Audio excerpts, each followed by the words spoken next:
আৰু যিসকলে নাপাব তেওঁলোকে পুনৰ প্ৰচেষ্টা কৰিম পৰীক্ষাৰ এটা ৰিজাল্ট ভাল বেয়া দুইটাই আহে তাক লৈ বহুত চিন্তা কৰিব নালাগে we should take life as challenge জীৱন প্ৰত্যাহ্বানেৰে পৰিপূৰ্ণ ৰিজাল্ট আপোনালোকে জানেই OMRCত আপোনালোকে চাইয়ে আছে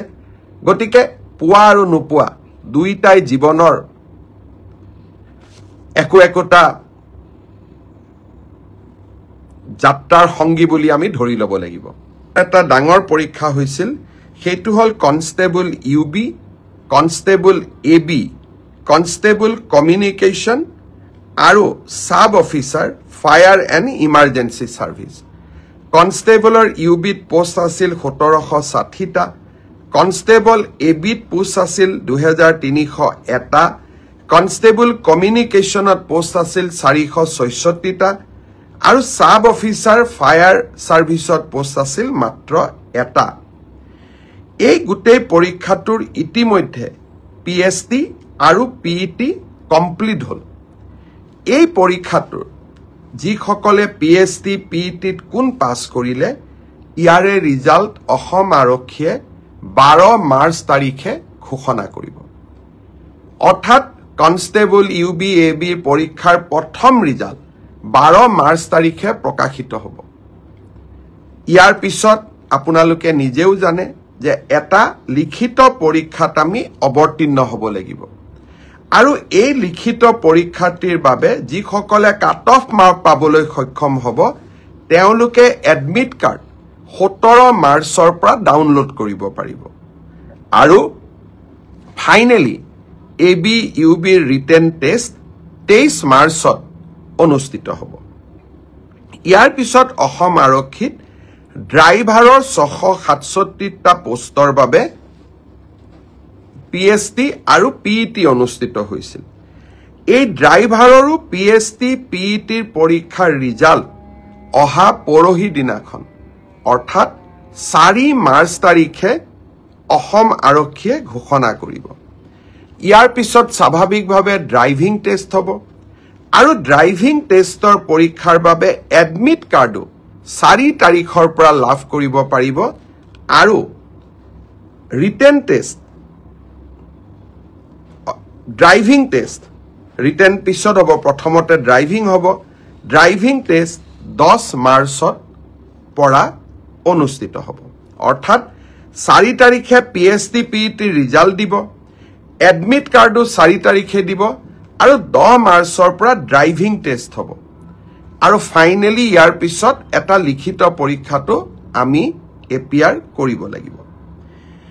এতিয়া মই আহিছো কনষ্টেবল AB CDO অৰ্থাৎ কমান্ডো ব্যাটালিয়ন এই ক্ষেত্ৰত ইয়াত পোষ্ট খুব কম আছিল মাত্ৰ 164টা পোষ্ট আছিল 164 কাৰণ কমান্ডো ব্যাটালিয়ন বিলাক নতুন ব্যাটালিয়ন ইয়াত ভ্যাকেন্সি অহাৰ এতিয়া প্ৰশ্নটো বহুত কম কমান্ডো ব্যাটালিয়নৰ ৰিজাল্ট আমি আমাৰ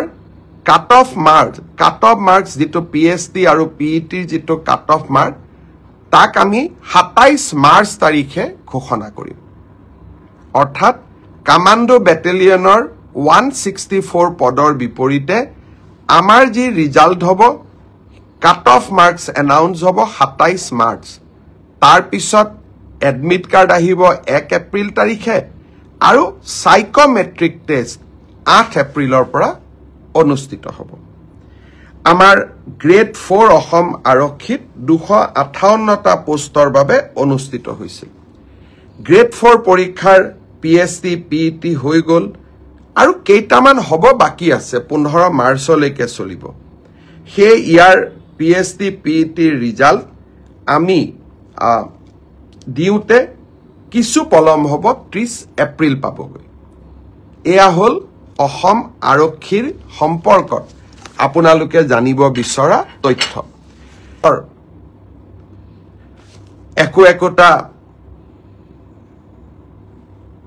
যাত্ৰাৰ সংগী বুলি আমি ধৰি ল'ব লাগিব মই এতিয়া আপোনালোকক জনাই থৈ যাম সাব ইন্সপেক্টৰ আমাৰ UB AB কমিউনিকেশ্যন এই তিনিটা ক্ষেত্ৰত অসম আৰক্ষীয়ে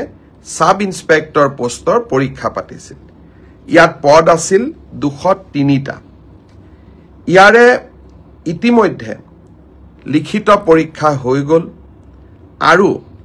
এই লিখিত পৰীক্ষাত যিসকলে উত্তীৰ্ণ হ'ল যিসকলে কাট অফ নম্বৰ পাবলৈ সক্ষম হ'ল তেওঁলোকৰ তালিকা 6 মাৰ্চ তাৰিখে আৰক্ষী বিভাগে প্ৰকাশ কৰিব 6 মাৰ্চ তাৰিখে লিখিত পৰীক্ষাৰ ৰিজাল্ট হোৱাৰ লগে লগে পিএছটি আৰু পিইটি আৰম্ভ হ'ব আৰু পিএছটি আৰু পিইটিৰ এডমিট কাৰ্ড আপোনালোকে 9 মাৰ্চত ডাউনলোড কৰিব পাৰিব আৰু পিএছটি আৰু পিইটি 17 মাৰ্চৰ পৰা আৰম্ভ হ'ব এয়া হ'ল অসম পুলিচৰ সাব ইন্সপেক্টৰ ইউবি এবি আৰু কমিউনিকেশ্যন ইয়াৰ বাবে যি পৰীক্ষা হৈছিল ইয়াৰ পিছত আমাৰ এটা ডাঙৰ পৰীক্ষা হৈছিল কনষ্টেবল আমাৰ এটা ডাঙৰ পৰীক্ষা হৈছিল সেইটো হ'ল constable UB constable AB constable communication আৰু sub officer fire and emergency service কনষ্টেবলৰ ইউবিত পোষ্ট আছিল 1760টা কনষ্টেবল এবিত পোষ্ট আছিল 2301টা কনষ্টেবল কমিউনিকেশ্যনত পোষ্ট আছিল 466টা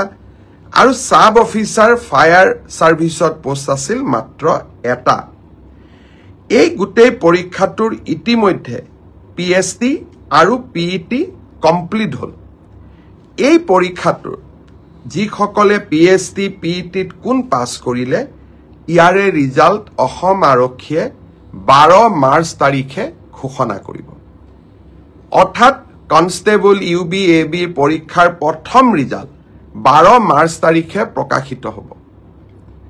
ইয়াৰ পিছত আপোনালোকে নিজেও জানে যে এটা লিখিত পৰীক্ষাত আমি অৱতীৰ্ণ হ'ব লাগিব আৰু এই লিখিত পৰীক্ষাটিৰ বাবে যিসকলে কাট অফ মাৰ্ক পাবলৈ সক্ষম হ'ব তেওঁলোকে এডমিট কাৰ্ড 17 মাৰ্চৰ পৰা ডাউনলোড কৰিব পাৰিব আৰু ফাইনেলি এবি ইউবিৰ ৰিটেন টেষ্ট 23 মাৰ্চত অনুষ্ঠিত হ'ব ইয়াৰ পিছত অসম আৰক্ষীত ড্ৰাইভাৰৰ 667টা পোষ্টৰ বাবে পিএছটি আৰু পিইটি অনুষ্ঠিত হৈছিল এই ড্ৰাইভাৰৰো পিএছটি পিইটিৰ পৰীক্ষাৰ ৰিজাল্ট অহা পৰহি দিনাখন অৰ্থাৎ 4 মাৰ্চ তাৰিখে অসম আৰক্ষীয়ে ঘোষণা কৰিব ইয়াৰ পিছত স্বাভাৱিকভাৱে ড্ৰাইভিং টেষ্ট হ'ব আৰু ড্ৰাইভিং টেষ্টৰ পৰীক্ষাৰ বাবে এডমিট কাৰ্ডো 4 তাৰিখৰ পৰা লাভ কৰিব পাৰিব আৰু written test driving test written পিছত হ'ব প্ৰথমতে ড্ৰাইভিং হ'ব ড্ৰাইভিং টেষ্ট 10 মাৰ্চত পৰা অনুষ্ঠিত হ'ব অৰ্থাৎ 4 তাৰিখে পিএছটি পিইটি ৰিজাল্ট দিব এডমিট কাৰ্ডো 4 তাৰিখে দিব আৰু 10 মাৰ্চৰ পৰা ড্ৰাইভিং টেষ্ট হ'ব